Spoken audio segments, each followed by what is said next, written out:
i primi esami allo Spallanzani evidenziano positività alla malaria per il 55enne di Trevignano Andrea Poloni. La Regione attende altri accertamenti per escludere eventuali malattie concomitanti rischiose per la salute pubblica. Rissa tra detenuti stranieri del carcere minorile di Treviso, feriti 4 agenti, uno colpito da un estintore. Nel 22 la rivolta che fece chiudere temporaneamente il centro. Avvicina una vedova 84enne in un anno la deruba di 74.000 euro usando il suo bancomat con la scusa di aiutarla a fare la spesa. 66enne di Fontanelle a processo. Nuova norma più stringente per l'installazione di autovelox fissi. Il tavolo tecnico in prefettura ha respinto in blocco le istanze presentate da 26 comuni della Marca. Sdegno per l'atto vandalico alle scuole medie Mantegna di Treviso. Finestre rotte, muri imbrattati con insulti e scritte Novax. I dati della CGIL sulle dichiarazioni dei redditi dei trevigiani. Salari al palo, spese sempre più alte, soprattutto per curarsi. Le associazioni dei risparmiatori truffati lanciano l'allarme su quel che resta delle banche venete dopo il crack. 300 milioni rischiano di andare in fumo, intervenga la politica. In prefettura il conferimento delle onorificenze a 24 nuovi cavalieri, ufficiali e commendatori della Repubblica. A collaborare alla cerimonia l'associazione Persone Down nel ricordo di Massimo Feletto, ucciso da un pirata della strada ad Ormelle.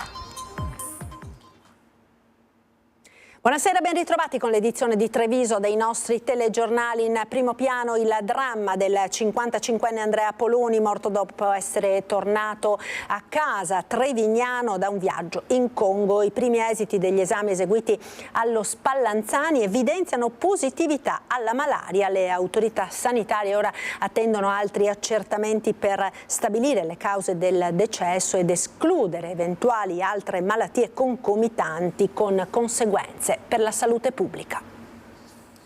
Positività alla malaria. A meno di 48 ore dalla morte di Andrea Poloni, 55 anni, trovato senza vita nella sua casa a Trevignano dopo un viaggio in Congo, sono arrivati i primi esiti delle analisi in corso all'Istituto Spallanzani di Roma. La prima diagnosi che è stata fatta sul soggetto è quella di malaria.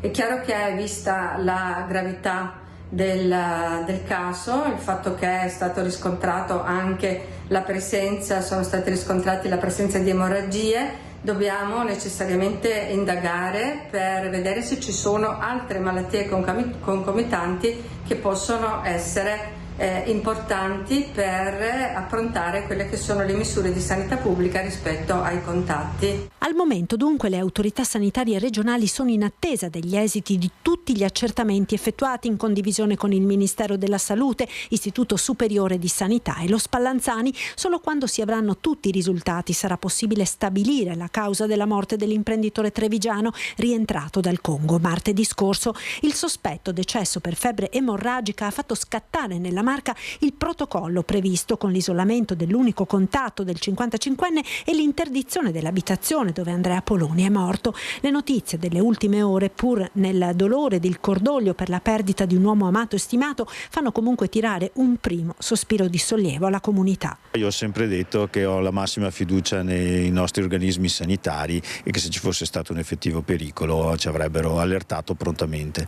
Quindi mi dispiace, colgo l'occasione per fare condoglianze ai familiari e ci dispiace molto per quello che è successo, anche perché è una persona giovane. Intanto la compagna di Andrea Poloni, originaria del paese africano, è rimasta a Kinshasa, dove seguiva con il 25enne un progetto umanitario, è ancora incredula di fronte alla notizia della morte. Quello che posso dire è solo che il viaggio di Andrea non è stato in un posto pericoloso, non abbiamo incontrato niente che potesse mettere la nostra vita in pericolo. Ed in memoria di Andrea, Carol porterà avanti il progetto. Una persona stupenda sempre per gli altri.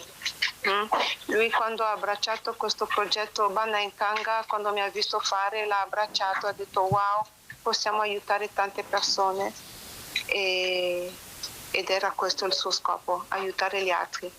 L'ha sempre fatto, anche in Italia, ha sempre vissuto per gli altri, qualsiasi cosa, non voleva vedere sofferenza attorno a sé. Questo è Andrea. E la notizia della morte di Andrea Poloni ha destato profondo cordoglio a Trevignano, dove chi lo conosceva lo ricorda come un bravo ragazzo sempre pieno di interessi.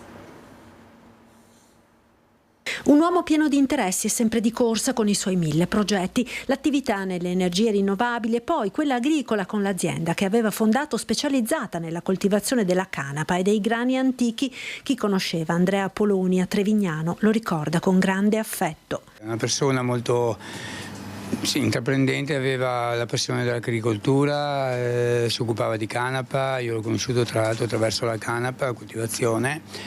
E voleva essere innovativo, era di corsa, veramente un ragazzo, dico così perché veramente era un ragazzo pieno di vita, per cui lascia veramente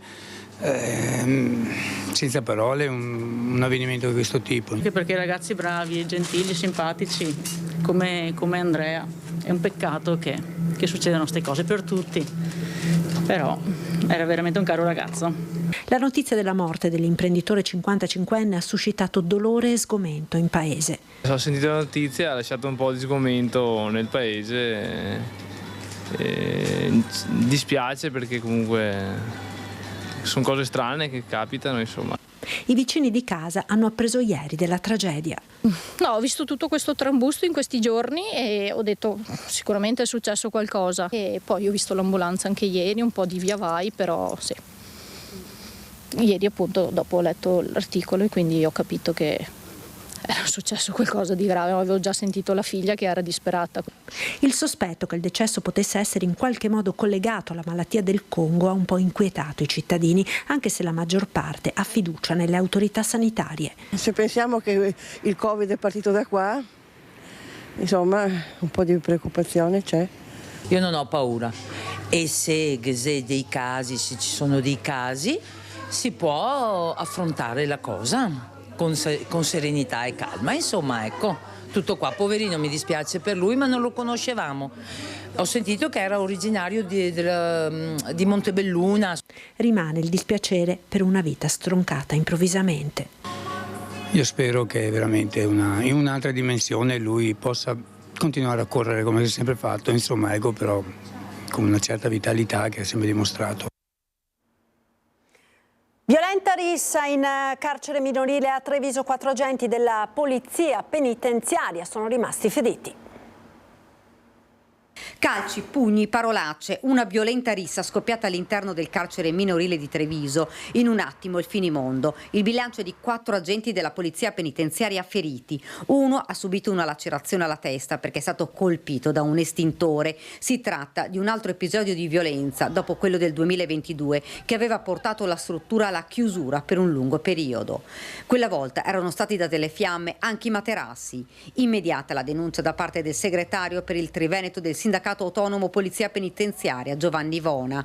Alta tensione fino alle 2 di notte per calmare gli animi e dividere i detenuti, tuona. Ancora una volta nessuno ci ascolta. Si è verificato quello che abbiamo denunciato non meno di 10 giorni fa. Il comandante che ci avevano promesso non è mai arrivato e sembra che non arrivi prima dell'anno nuovo. Sono problemi che ci trasciniamo da parecchio tempo. Uno su tutti, la struttura non è assolutamente idonea per ospitare un numero elevato di detenuti rispetto a quello che è la capienza naturale, quindi una capienza stimata, fissata su 12-14 detenuti, e se si arriva a superare il doppio di capienza ovviamente i problemi vengono amplificati. Ed ancora, il fatto più grave è che il promotore della rissa è lo stesso detenuto che ha causato la rivolta nel 2022, a seguito della quale venne chiusa la struttura per quasi 2 anni. È disarmante questa situazione, cioè riportare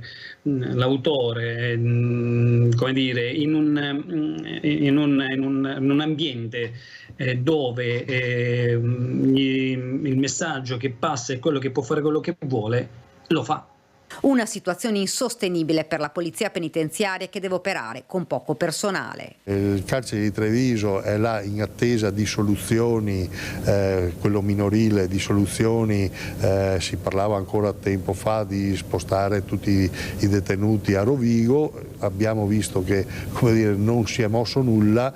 Potrebbe essere pronto a breve il nuovo istituto minorile di Rovigo, ancora non si sa che fine farà la struttura di Treviso. Io sinceramente la struttura la conosco molto bene da anni, per me è assolutamente non idonea, è da chiudere assolutamente. Intanto una parte dei detenuti che hanno provocato la rissa verranno trasferiti in un altro istituto.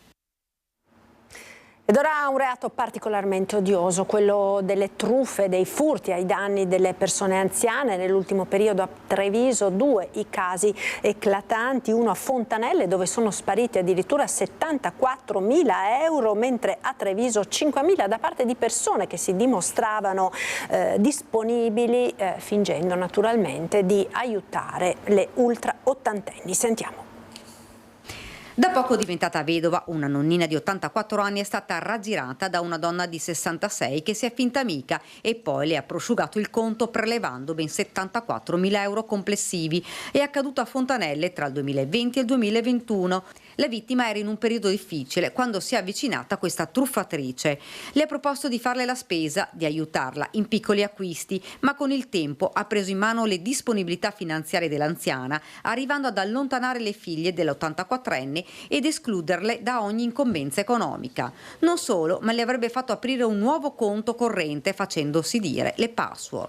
Così, mese dopo mese, sono iniziati i prelievi. In totale la 66enne avrebbe prelevato 44.000 euro dal vecchio conto, intestato anche alla sorella, e poi altri 30.000 euro da quello nuovo. Ad accorgersi di quanto era accaduto proprio le figlie, che vivono fuori provincia, che non hanno potuto fare altro che parlare con la mamma e presentare una denuncia. Dopo gli accertamenti, la verità: a derubare l'anziana, la 66enne, che ora deve rispondere di truffa aggravata e indebito utilizzo di carte di credito. Ma questo non è l'unico caso. A Treviso è stata denunciata una 43enne che avrebbe raggirato un'altra anziana di 84 anni portandole via 5.000 euro. I fatti risalgono allo scorso aprile, quando l'anziana, che vive sola in un appartamento in città, ha sporto denunce in questura. La donna, credendo di aver perso la carta del bancomat, ne aveva ottenuto un'altra in sostituzione, non riuscendo però ad effettuare alcun prelievo. Si è rivolta quindi al proprio istituto di credito ed ha scoperto che con il bancomat smarrito erano stati effettuati acquisti e prelievi. L'anziana ha confidato alla polizia di aver sospetti sulla donna delle pulizie, che da circa 2 anni le aiutava in casa, denunciando anche la sparizione di alcuni monili. Le indagini hanno consentito di accertare che la 43enne, dopo aver sottratto il bancomat all'anziana, conoscendo il PIN della carta, lo aveva più volte utilizzato per molteplici acquisti. Non solo, i gioielli rubati alla pensionata erano stati rivenduti dalla donna al Compraoro di Treviso.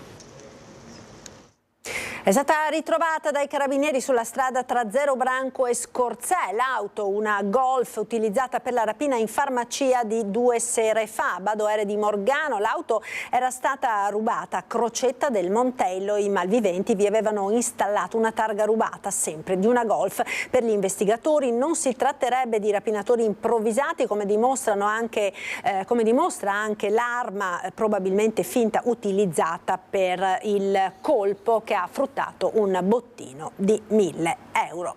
Autovelox fissi: bocciate dalla prefettura le richieste di installazione autorizzate da 26 comuni trevigiani. La nuova normativa impedisce di posizionarli nei tratti individuati dalle amministrazioni locali. Nuova norma più stringente per l'installazione di autovelox fissi sulle strade. Il tavolo tecnico dedicato alla sicurezza stradale in prefettura ha respinto in blocco le istanze presentate da 26 comuni della Marca, relative principalmente a strade provinciali e regionali gestite da ANAS e Veneto Strade. Lunedì scorso si è riunito l'osservatorio sugli incidenti stradali, come avevo preannunciato che entro la fine dell'anno sarebbe stata fatta la verifica di tutti i tratti di strada per i quali era stata richiesta l'installazione di nuovi sistemi di rilevazione della velocità e sono stati portati quindi a conoscenza dell'osservatorio ed esaminati in quella sede tutte le istanze che erano pervenute da diversi comuni e l'esito delle verifiche svolte dal tavolo tecnico che era stato costituito. e abbiamo riscontrato che rispetto ai requisiti che richiede la normativa vigente non ci sono possibilità di autorizzare quei tratti. Nella sostanza resteranno per ora operativi solamente gli autovelox in tangenziale a Treviso e quello in funzione in via Kennedy a Riese Pio X. Il codice della strada rivisto dall'attuale ministro dei trasporti e delle infrastrutture Matteo Salvini rende ancora più restrittivi i requisiti già previsti nella direttiva a firma dell'ex ministro dell'Interno Marco Minniti. Occorre una correlazione stretta tra l'incidentalità in uno specifico tratto di strada e l'alta velocità come causa, altrimenti l'autovelox fisso non può essere installato. Ne avevano fatto richiesta a comuni grandi e piccoli, da Preganziol per un tratto di terraglio a Carbonera fino ad Asolo. I comuni sono stati invitati allora in alcuni casi a rivedere gli stessi tratti perché a volte erano troppo lunghi e meno puntuali di quelli che potevano essere. Scritte Novax alle Mantegna di Treviso. I ragazzi della secondaria di primo grado questa mattina si sono trovati di fronte a insulti e simboli Novax scritti con uno spray rosso sui muri e le porte dell'istituto. Rotta durante gli atti di vandalismo anche una finestra sulla porta della scuola, una scritta volgare, secondo gli studenti un riferimento agli atti di vandalismo di cui la scuola era stata vittima negli scorsi mesi. Infatti erano stati rubati anche dei PC. E lo scandalo dei falsi vaccini, prima udienza oggi in tribunale a Treviso. Le 27 persone che hanno utilizzato i falsi Green Pass potrebbero ottenere i lavori socialmente utili. Prima udienza è subito rinviata al 12 marzo 2025. In aula alcuni indagati coinvolti nello scandalo dei falsi Green Pass. Per quanto riguarda i 5 che devono rispondere anche dell'accusa di associazione a delinquere, una ha chiesto il patteggiamento ad 1 anno e 10 mesi. Gli altri 4 invece hanno rivelato di non aver nessuna intenzione di chiedere riti alternativi. Diversa invece la posizione per le altre 27 persone, quelle che avrebbero utilizzato il falso Green Pass. Il loro legale ha chiesto alla procura di riqualificare il reato contestato da falso in atto pubblico a falso in certificato, in quanto il primo sarebbe attribuibile soltanto a pubblici ufficiali e non a privati cittadini. Le difese puntano molto su questa possibilità perché consentirebbe ai loro assistiti di cavarsela con un piano di servizi di utilità da eseguire presso un ente pubblico e che, una volta completato, farebbe estinguere il reato. Nello scandalo era rimasta coinvolta anche l'ex prefetto di Treviso Maria Augusta Marrosu, in carica fino al 2015. I suoi legali hanno dichiarato la loro intenzione di affrontare la richiesta di rinvio a giudizio e di essere pronte al processo.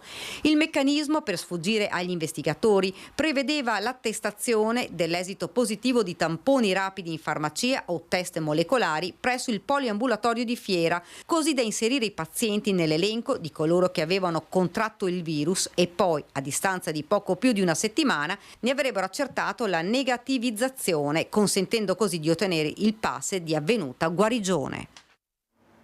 Ed ora i dati della CGIL sulle dichiarazioni dei redditi dei trevigiani, salari al palo, spese sempre più alte soprattutto per curarsi. 22.666 euro di reddito medio annuo contro un'inflazione che galoppa e spese sempre più elevate a cominciare dalla sanità. Confermano le preoccupazioni ripetutamente espresse dal sindacato i dati CGIL sui redditi dei 71.563 trevigiani che in tutta la provincia si sono rivolti al CAF per la denuncia dei redditi 2023, principalmente pensionati e lavoratori dipendenti. La fascia con il reddito medio più alto, quella tra i 51 e i 60 anni, che si attesta sui 25.861 euro annui. Pesante anche il gap tra uomini e donne. 4.500 euro la differenza nella fascia 21-30 anni, addirittura 11.000 in quella tra i 61 e i 70. L'incremento dal 2021 al 2022 dei salari, che è intorno al 4%, non copre l'inflazione, che è intorno al 17% per i redditi medi, ma che si alza molto di più per quanto riguarda i redditi bassi, ne siamo intorno al 22%. Tra il 2019 e il 2023 spese sanitarie cresciute da 6.650 euro pro capite a 7.000 3.260, effettuate spesso e volentieri anche nel privato e all'estero. In calo mutui per acquisto e costruzione prima casa. In crescita invece le rendite da fabbricati derivate da affitti, numeri che fotografano anche cambiamenti di stili di vita. Abbiamo notato che c'è anche un incremento di molte persone che hanno patrimoni all'estero, che siano intesi come fabbricati piuttosto che redditi, sia che lavorino all'estero ma anche che per brevi periodi o fanno investimenti come criptovalute o comunque investimenti in generale di conti correnti all'estero. Dall'analisi dei redditi esce un'istantanea non esaltante, conclude Visentin, che impone provvedimenti urgenti. Credo che vada fatto un ragionamento sia per i rinnovi dei contratti, rimettendo in tasca dei lavoratori significativi aumenti, e dall'altra parte che si faccia una revisione anche delle politiche fiscali, allargando la base imponibile, perché non possono essere sempre sulle spalle dei soliti noti, dei pensionati e dei lavoratori dipendenti il sostegno del funzionamento del Paese. Ci fermiamo ora per la pubblicità, tra poco.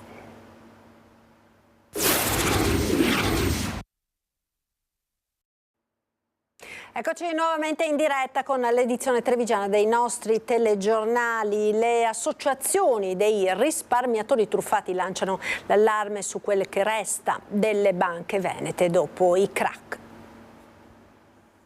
I risparmiatori che sono stati comunque derubati dei propri risparmi, dove lo Stato doveva risponderne, adesso sta mettendo in dubbio i famosi 240 milioni del FIR che dovevano essere assegnati, mentre il ministro Giorgetti non comunque molto tempo fa ha detto che verranno assegnati ai fondi dell'automotive e così saranno perduti. Questo è l'allarme che lanciano le associazioni di risparmiatori sul FIR, il fondo indennizzo risparmiatori creato per tutelare i truffati dei crack delle banche venete. Non solo questo però, perché mancano all'appello anche i fondi provenienti dalla liquidazione dei beni di Veneto Banca. Ci sono oltre 50 milioni di euro di un asset di Veneto Banca che è stato comunque assegnato tramite un'asta a Milano alla Pegaso SPA, unica partecipante all'asta, però due anni fa non sono ancora stati riscossi questi fondi e distribuiti ai danneggiati. I 240 milioni trovati anche grazie alle associazioni in difesa dei consumatori dai conti correnti dormienti devono andare a ristorare i truffati. Sono dei soldi che i risparmiatori avanzano, come avanzano quel miliardo che è stato portato via nel 2019, come avanzano altri soldi, perché la situazione delle ex banche non ha insegnato niente. L'appello è alla politica che vigili. Che si diano una mossa, che si preoccupino dei loro veneti, di noi veneti. A gennaio partirà una nuova commissione parlamentare a cui parteciperanno anche le associazioni dei truffati. Noi saremo assieme ad altre associazioni lì per dire le nostre proposte, però in maniera proattiva. Noi vi troviamo i soldi che voi non ci dovete dopo portare via, perché se no sta storia non finisce, perché se vi troviamo i soldi che non sapete di avere INPS, Enel, INAIL, non sapete di averli, bene, quei soldi li date a chi il sistema assicurativo e bancario li ha portati via. La questione degli sfratti in via Pisa. La proprietà dell'immobile di via Pisa ha confermato lo stop degli sfratti fino alla fine di febbraio, come richiesto dall'amministrazione comunale. L'annuncio oggi del sindaco Conte: nel mese di gennaio, continua il Primo Cittadino, verranno effettuati tavoli tecnici già calendarizzati per consentire alle famiglie di confrontarsi direttamente con la proprietà e gli operatori territoriali che si occupano della casa, per valutare nello specifico le rispettive situazioni ed arrivare così ad una soluzione condivisa. Ringraziamo la proprietà, conclude il sindaco, per aver accolto la nostra richiesta.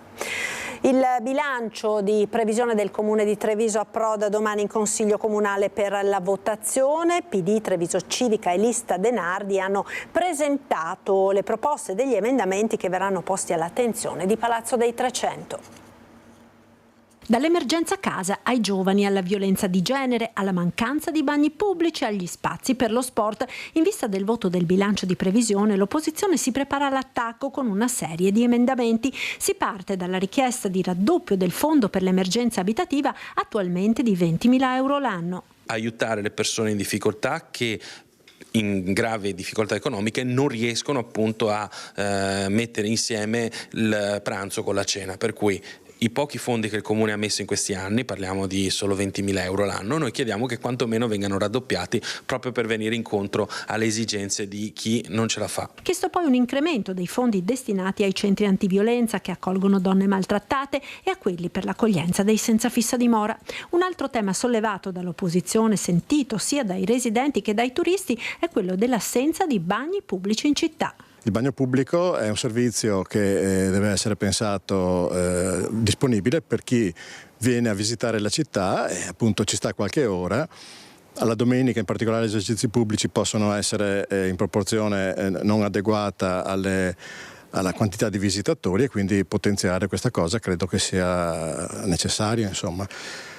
Poi c'è anche un tema legato per esempio alle persone con mobilità ridotta o persone che hanno qualche genere di fragilità, che hanno questo genere di necessità. Altra questione sollevata è quella degli spazi per lo sport e l'apparato associativo legato all'attività sportiva. Abbiamo chiesto di allocare una piccola cifra, perché si tratta di 20.000 euro, per portare lo sport nelle piazze della nostra città, coordinando, organizzando in modo tale che le persone sappiano cosa di bello c'è da fare nella propria città e inizino magari a sentirsi coinvolte in situazioni sicuramente costruttive e che ricreano un senso di comunità di cui abbiamo tanto bisogno tutti. Più che inasprimento delle pene serve la certezza della pena, ne è convinto anche il parroco di San Biagio di Callalta, Don David Berton, che parte da una riflessione sul tema ergastolo dopo il processo a Filippo Turetta e alle polemiche che ne sono seguite.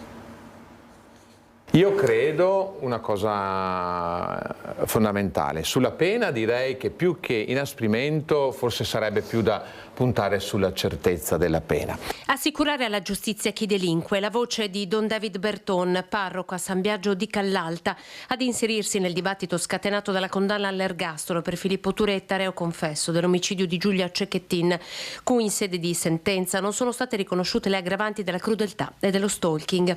Nelle parole di Don David la riflessione sul clamore mediatico che la vicenda di cronaca ha scatenato e il sentimento comune che questa ha generato. L'inasprimento quale risultato ci darà?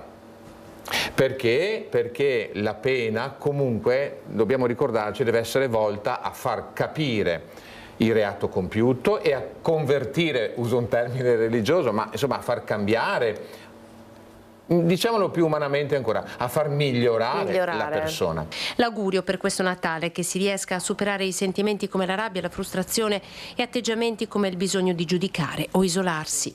Che prima di tutto fa male a chi la vive, l'odio e la rabbia, perché non ci lascia tranquilli, al di là che poi diventi una concreta e tangibile vendetta, ma anche se non diventa questo, rimane comunque qualcosa che ti fa male dentro, che non ti lascia tranquillo, non ti dà serenità. La parrocchia di San Biagio accoglierà la sera di Natale i parrocchiani con dei video che attraverso la cronaca aiuteranno a ragionare sulla realtà ed accompagnare verso nuovi sentimenti con cui a questa avvicinarsi. Giovedì 19 all'oratorio di Natale il concerto proposto per la comunità. È proprio l'oratorio di Natale di Camille Saint-Saëns,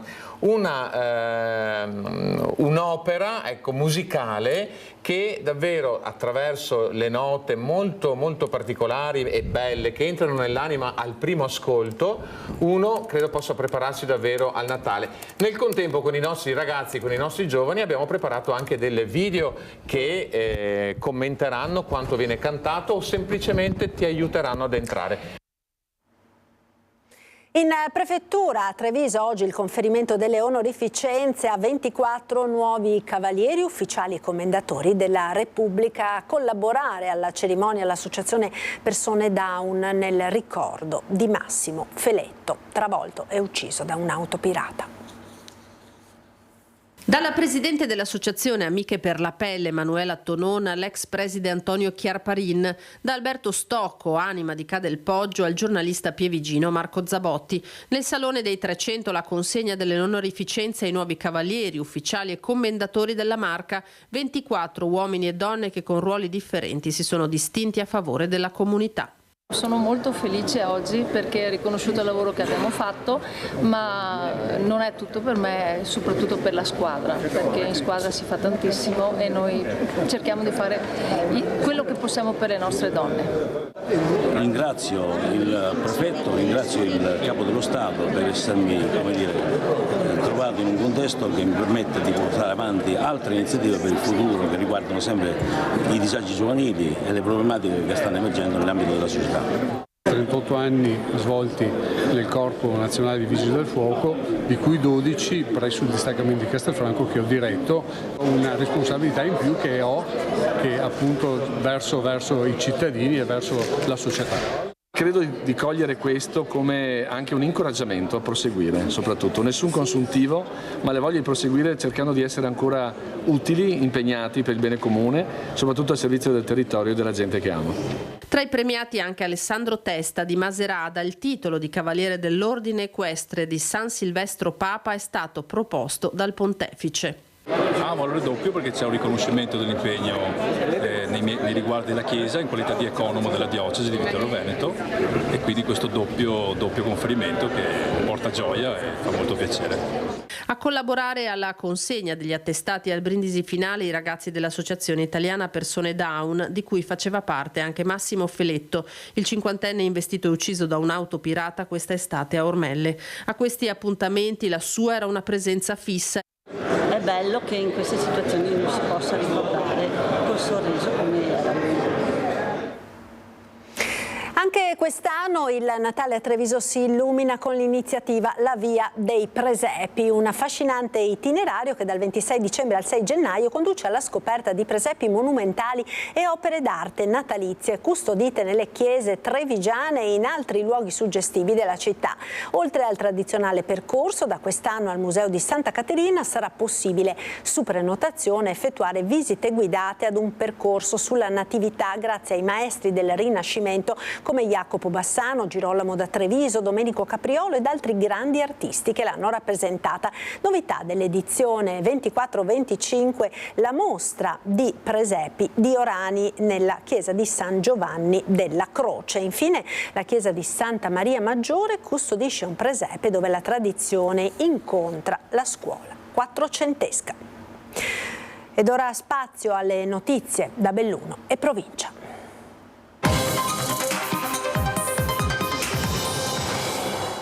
Un ventenne di Ponte nelle Alpi di nazionalità straniera è stato arrestato ieri sera per avere danneggiato lo sportello bancomat della Spartcasse in Piazza dei Martiri a Belluno. Si ignora il motivo per cui il giovane, imbracciando un estintore, abbia iniziato a colpire vetro e tastiera dello sportello automatico. L'azione non è passata inosservata ai passanti che hanno chiamato il 112.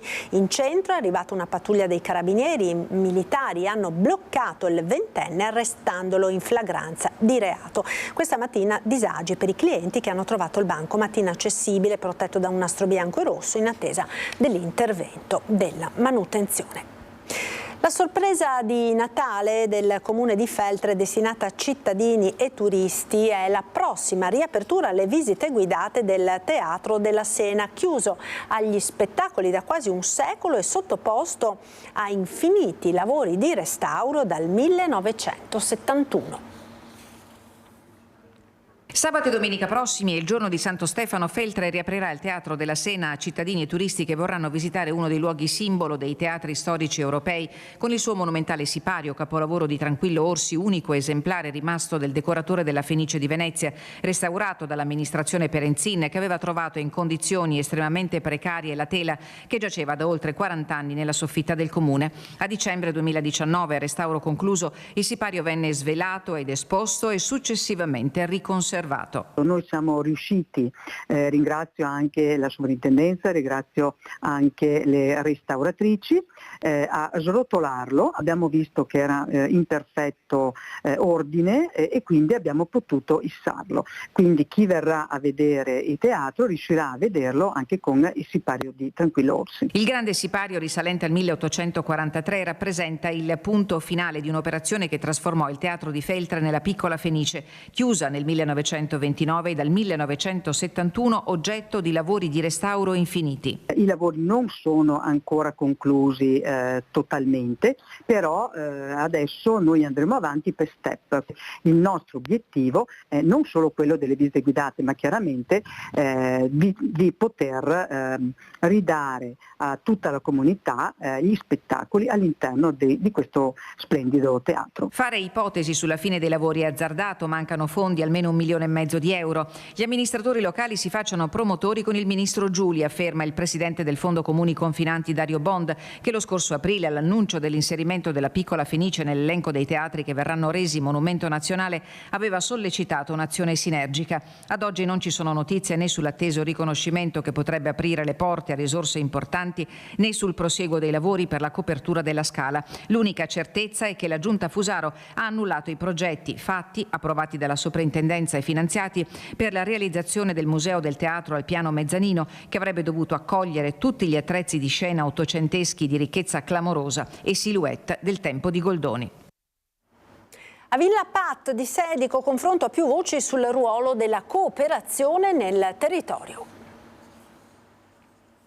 La cooperazione, tanto più in zone marginali della montagna bellunese, può avere una funzione strategica per garantire attività e servizi in un territorio che sta cercando in tutti i modi di contrastare lo spopolamento. Lo dimostrano le storie di successo di imprese e cooperative presenti da anni in provincia di Belluno, che con il loro lavoro comprovano esperienze di valorizzazione e tutela delle zone montane per mantenerne vive le comunità, analizzate da un team di docenti dell'Università di Padova in collaborazione con Lega Coop Veneto. Sono imprese che mirano certamente a esigenze prima di tutto di profitto, perché si tratta di imprese, ma sono cooperative che hanno ben chiara un'idea di relazione con un tessuto sociale, culturale specifico, in qualche modo da valorizzare. Cooperative che esprimono grandi potenzialità e risorse da mettere a valore a beneficio della comunità. Certo, c'è da lavorare nel campo della cooperazione anche sul fronte dell'innovazione tecnologica. L'innovazione tecnologica è una di queste e troppo spesso anche la cooperazione invece risulta troppo impermeabile a questo elemento di novità.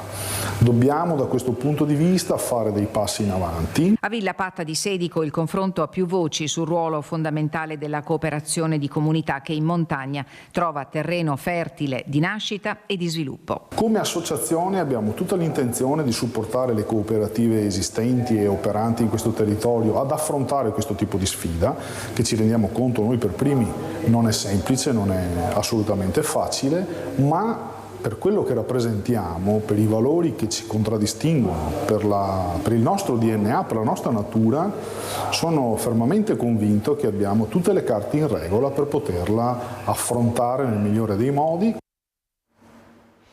E siamo in chiusura, è ripartita anche quest'anno la nostra rubrica dedicata ai vostri presepi, alle natività realizzate da nonni, genitori ed associazioni. Vi ricordiamo che basta inviarci dei video della durata di almeno 20 secondi realizzati tenendo il cellulare in orizzontale. Se vorrete potrete fare anche una breve descrizione del presepe e registrare i vostri auguri. Il numero al quale inviare i vostri filmati lo vedete in sovraimpressione, specificate vostro nome, cognome e comune di residenza. E quindi ci salutiamo questa sera vedendo insieme le natività con le creazioni di Claudio Mattiola e Mary Michelin di Vidore, Elisabetta Sisti di Monigo, Erika Martignon di Salzano e Enrico e Sergio Camerin di Cordigliano. È tutto, grazie per essere stati con noi, arrivederci.